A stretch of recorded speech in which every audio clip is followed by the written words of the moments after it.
Today's video, I'm going to show you how to remove the border from a shape in Google Slides on your PC. This small tweak can make a huge difference in giving your slides a cleaner and more professional look, whether you're preparing a work presentation, a school project, or just a personal slide deck.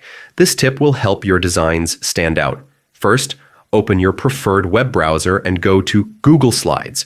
You can do this by typing Google Slides into the search bar or by directly entering docs.google.com/presentation in the address bar. If you're not signed in already, click the Sign In button at the top right and enter your Google account credentials. Once you're logged in, you'll be on the main Google Slides homepage. Here you have two options. Start a new presentation or open an existing one. If you want a fresh start, click on Blank Presentation. If you already have slides you're working on, just select the presentation from your recent projects. Once your presentation is open, find the slide containing the shape you want to edit.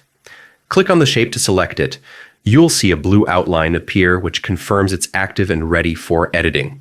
Next, look at the toolbar at the top of your screen and locate the border color icon. It looks like a pencil hovering over a square. Clicking this will open a color palette with a variety of options. To completely remove the border, select the transparent option. It's usually represented by a checkered pattern or labeled as transparent.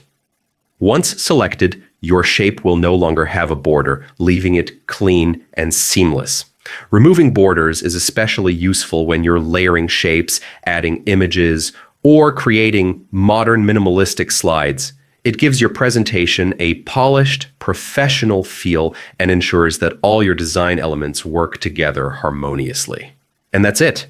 With just a few clicks, you've successfully removed the border from your shape in Google Slides.